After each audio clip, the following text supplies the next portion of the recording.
私たちは食品に甘さだけでなく辛さも求めます。これは生命にとって塩が必要不可欠であるからです。しかし、現代の私たちは塩分を必要以上に摂取しています。過剰な塩分摂取は健康に有害なので、減塩しなければなりません。もとより、辛さのない料理では物足りないので、塩に代わる香辛料が必要になります。この動画では、寿命を延ばす効果のある香辛料を紹介し、健康と食事の楽しさを両立させる方法を提案します。第1章、塩分過剰摂取の弊害。WHO 世界保健機関は、成人の塩分摂取基準を1日あたり 5g 未満と定めていますが、令和元年現在、日本の成人男性は1日あたり 10.9g、成人女性でも1日あたり 9.3g の食塩を摂取しています。日本の成人で WHO の基準を満たしているのは 5% 程度に過ぎません。つまり、ほとんどの日本人は塩分を過剰に摂取しているということです。塩分の過剰摂取は死亡率を高めることが知られています。英国のバイオバンクに登録された50万人以上を中央値9年間追跡した調査の結果を見ましょう。このグラフは食品に塩分をほとんど添加しない場合を基準とした全原因死亡率の多変量調整済みハザード比を赤線で示したものです。上下の青線は 95% 信用区間の上限と下限を表します。食品に塩分を加える頻度の高まりとともに、ハザード比は優位に上昇しています。常に添加する場合、ハザード比は3割近くにまで高まります。日本人を24年間追跡調査した研究によると、食塩の摂取量が総摂取エネルギー量1000キロカロリーあたり 2g 増加した場合の多変量調整済みハザード比は、全原因死亡率で 1.07、心血管疾患死亡率で 1.11、冠状動脈性心疾患死亡率で 1.25、脳卒中死亡率で 1.12 となり、いずれも優位に1を超えました。食塩の過剰摂取が死亡率を高める理由はいくつかあります。前回のビデオでも指摘した通り、塩分摂取の増加は胃がんリスクを高めます。しかし、塩化ナトリウムの過剰摂取の弊害として、最もよく知られているのは血圧の上昇です。このほか、あまり知られていませんが、骨粗鬆症や尿路結石のリスクも高めます。そのメカニズムを説明しましょう。私たちの体内では、この図に描かれているように、ナトリウムカリウムポンプが ATP のエネルギーを消費して、ナトリウムイオンを細胞外へ組み出し、カリウムイオンを細胞内に取り込んでいます。通常、細胞の内外でナトリウムイオンとカリウムイオンの浸透圧は均衡していますが、塩化ナトリウムの経口摂取が増えると、細胞外での血清ナトリウム濃度が上昇します。すると、浸透圧の不均衡を是正するために、水が細胞外へ移動し、その結果、血液の量が増え、血圧が上昇します。福岡大学の岩本たちによると、食塩過剰摂取による血圧上昇には、ナトリウムカリウムポンプだけでなく、ナトリウムカルシウム交換体も重要な役割を果たしています。この図に描かれているように、過剰なナトリウムイオンは、ナトリウムカリウムポンプの働きを抑制します。すると、細胞内のナトリウムイオンを細胞外に組み出せなくなるので、代わりにこの図では NCX と書かれているナトリウムカルシウム交換体がナトリウムイオンを組み出し、カルシウムイオンを取り込みます。血管平滑筋細胞内のカルシウムイオン濃度が高まると、血管は収縮し、その結果血圧が上昇するのです。ナトリウムイオンの細胞外排出とカルシウムイオンの細胞内吸収が進むと、血中のカルシウムイオン濃度が低下します。すると不足を補うために骨からカルシウムが溶け出し、血中のカルシウムイオン濃度が上昇します。その結果、尿路にカルシウムの結石ができる一方で、骨に含まれるカルシウムが減って骨が脆くなる骨粗鬆症が発生するのです。第2章、減塩のための方法。塩が塩化ナトリウムを意味するのに対して、塩は陽イオンと陰イオンが結合した化合物を広く意味します。陽イオンの中でもナトリウムイオンが血圧を上げるのに対して、カリウムイオン、カルシウムイオン、マグネシウムイオンは血圧を下げます。それで血圧を下げるには、ナトリウムの純度が高い生成塩の代わりに、カリウム、カルシウム、マグネシウムが混入した減塩塩を使用した方が良いということになります。なお、塩と塩を区別するなら、減塩塩よりも減塩塩の方が適切なのですが、ここでは慣例に従って減塩塩と呼ぶことにします。食塩は海水から作られますが、海塩には塩化ナトリウム以外の塩も含まれます。この図は海塩に含まれる元素を質量比に従って示したものです。海塩の陽イオンとしては、ナトリウムが最も多いのですが、マグネシウム、カルシウム、カリウムがナトリウムに続きます。ちょうど生成穀物よりも自然に近い全粒穀物の方が健康に良いように、生成塩よりも自然に近い海塩の方が健康に良いと言えます。減塩塩に高圧効果があることを2020年発表のメタアナリシスで確認しましょう。それによると、生成塩を減塩塩で代替すると、収縮期血圧でマイナス 5.7 水銀中ミリメートル、拡張期血圧でマイナス 2.0 水銀中ミリメートルの優位な血圧低下がありました。減塩塩にも問題はあります。海水に含まれる塩化ナトリウム以外の塩類は苦いので、市販の減塩塩の半分以上は塩化ナトリウムなのです。血圧を下げるだけなら減塩塩による代替で良いのですが、胃がんリスクをも低減するには、塩化ナトリウムを全く含まない香辛料を代替調味料として探さなければなりません。最近では日本の小売店も種々様々な香辛料を売るようになりました。どの香辛料もそれぞれ独自の効能を謳っていますが、死亡率を低下させるエビデンスのある香辛料はそれほど多くありません。そこでこのビデオでは、単に食塩の使用量を減らすだけでなく、寿命を延ばす効果のある香辛料をいくつか紹介しましょう。第3章、ターメリックの健康効果。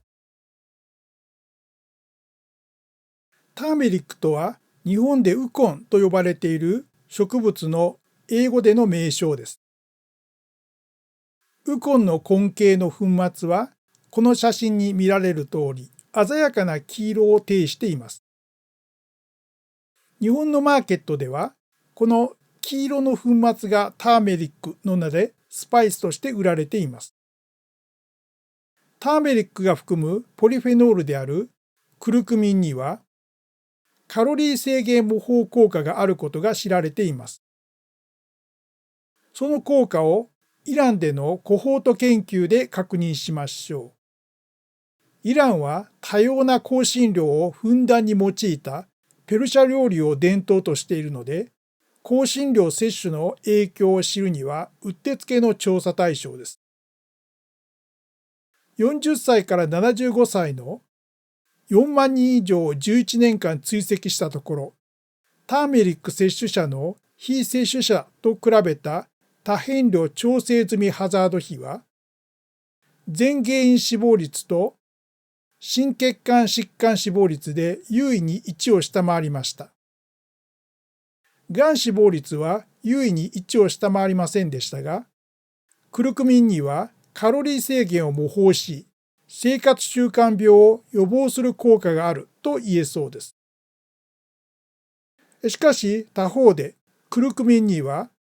生体利用率が低いという欠点があります。クルクミンは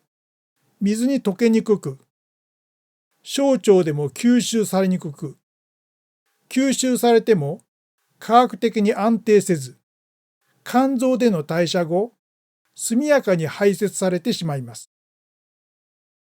この欠点を克服するために併用すべき香辛料が胡椒です。第4章、胡椒の健康効果。胡椒とは、教義では胡椒科胡椒属の植物、またはその実、すなわち黒胡椒、白胡椒、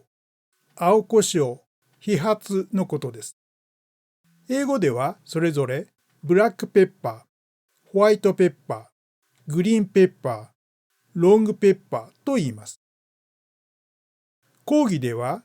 唐辛子や山椒も胡椒と呼ばれることがあります。英語でもそれぞれチリペッパー、ジャパニーズペッパーと呼ばれることがあります。競技の胡椒の辛味成分はピペリンで、ピペリンには免疫調節作用や抗酸化作用があります。先ほど紹介したイランのコホート研究は、ブラックペッパーとチリペッパーを同じペッパーとして扱って集計していますが、その結果は参考になります。ペッパー摂取者の非摂取者と比べた多変量調整済みハザード比は、全原因死亡率で優位に1を下回りました。心血管疾患死亡率とがん死亡率は優位に1を下回りませんでしたが、寿命を延ばす効果はあると言えます。ターメリックプラスペッパー摂取者の非摂取者と比べた多変量調整済みハザード比は、全原因死亡率でも心血管疾患死亡率でもターメリックまたはペッパーを単独で摂取する場合よりも小さくなりました。がん死亡率は相変わらず優位に1を下回りませんでしたが、それでもここから心血管疾患のリスクを低減するクルクミンの作用をピペリンが強化していることを見て取れます。ターメリックとペッパーはどちらも辛いので、香辛料としても併用は効果的です。この写真は私のランチの一例です。ターメリックは水に溶けないものの、油には溶けます。そこでアボカドのくぼみにアマニ油を垂らし、そこにターメリックと胡椒を振りかけ、アボカドを鶏皿代わりにして鶏肉やエビの味付けをしています。皆さんも日々の料理で調味料の定番、塩胡椒をターメリック胡椒で置き換えてみてはどうでしょうか。第5章、唐辛子の健康効果。唐辛子は中南米原産のナス科唐辛子属の一年草です。唐辛子の果実はこの写真に見られるように細長くくちばし状で秋に赤く熟します。胡椒の辛み成分がピペリンであるのに対して、唐辛子の辛み成分はカプサイシンです。カプサイシンは AMPK を活性化することで、インスリン感受性を高め、炎症を抑え、メタボリック症候群を改善します。2022年に唐辛子の健康効果に関する4本のコホート研究をまとめたメタアナリシスが発表されました。その結果によると、唐辛子を全くもしくはほとんど摂取しない群と比べた週に1回以上摂取する群の多変量調整済みハザード比は、全原因死亡率、心血管死亡率、がん死亡率のいずれでも優位に1を下回りました。見ての通り、95% 信用区間の上限がすべて1を下回っています。唐辛子は非常に有力な食塩代替香辛料ですが、あまりにも辛すぎて日本人の口には合わないという人もいるでしょう。そんな日本人でも比較的食べやすくておすすめの唐辛子料理がペペロンチーノです。ペペロンチーノはイタリア語で唐辛子を意味します。この料理の正確な名称はスパゲッティアーリオオーリエエペペロンチーノで、ニンニクとオリーブオイルと唐辛子のスパゲッティという意味です。スパゲッティはグライセミックインデックスが低くて血糖値を上げません。また、ニンニクも香辛料として健康的です。そこで次にニンニクの健康効果を説明しましょう。第6章、ガーリックの健康効果。ガーリックはニンニクを意味する英語ですが、日本ではニンニクの乾燥した輪形の粉末を意味する言葉としても使われます。ニンニクはかつて米国のデザイナーフーズ計画において最もがん予防に有効とされた食品でした。ニンニクの健康効果をコホート研究で確認しましょう。9万人年以上を追跡した中国でのコホート研究によると、ニンニクをほとんど食べない人と比較した多変量調整済み全原因死亡率のハザード比は、週に1回から4回食べる人で 0.92、週に5回以上食べる人で 0.89、というように、いずれも優位に1を下回りました。この研究はまた、ニンニク摂取の頻度による60歳以降の生存年数をも比較しています。このグラフは、60歳以降の生存確率を週に5回以上食べる場合は青色で、週に1回から4回食べる場合は緑色で、ほとんど食べてない場合は赤色でプロットしています。点線で示された生存期間の中央値は、それぞれ 3.7 年、2.9 年、2.8 年で、ニンニクの摂取は優位に生存期間を伸ばしていることがわかります。ニンニクに含まれるアリインは、アレルメチルスルフィドとなって、口臭の悪化の原因となります。それでも、ニンニク臭さは3時間もすれば気にならない程度になるので、息が臭くなるという問題は、外出前でない時を選んで摂取すれば克服できる欠陥です。第7章、サフランの健康効果。サフランはアヤメ科クロッカス属の多年草で、その赤いめしべが香辛料として使用されています。サフランにはうつ病や不眠を改善する効果があります。睡眠障害を自己申告する健康な成人を対象とした2020年の20盲検ランダム化比較試験によると、ピッツバーグ睡眠質問票による睡眠の質評価、不眠症重症度指数のトータルスコア、回復期睡眠質問票のトータルスコアにおいて、サフラン摂取群がプラセボ群と比較して優位な改善を示しました。サフランは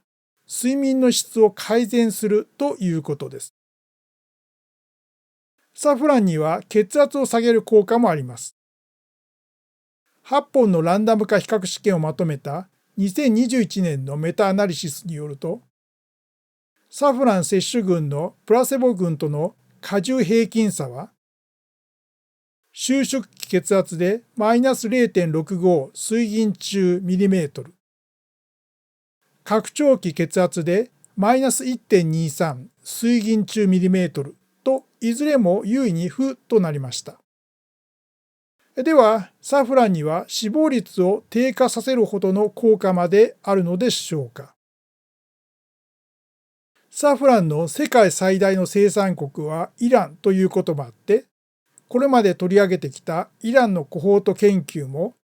サフラン摂取の効果を調べています。サフラン摂取者の非摂取者と比べた多変量調整済みハザード比は、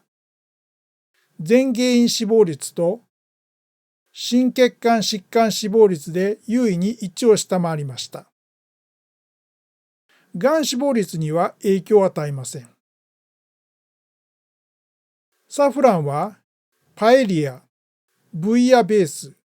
ミラノ風リゾットなどに使われています。サフランは香りが良く、料理を黄金色に染め上げる素晴らしい香辛料ですが、短所は値段が高いことです。もとより1回の料理に使用するサフランの量はごく微量なので、庶民に手が届かないほど高価ということもありません。最後にこの動画の結論をまとめましょう。生鮮食塩の過剰摂取は死亡率を高めるので、どうしても塩味が必要なら、カリウム塩、カルシウム塩、マグネシウム塩が混入した減塩塩を使った方が賢明です。ハードルの低い代替的な香辛料としては、ターメリックと胡椒があります。唐辛子は辛すぎる。ガーリックは口臭を悪化させる。サフランは高価すぎるといった問題があるにしても、これらにはターメリックと胡椒に勝るとも劣らぬ健康効果があるので、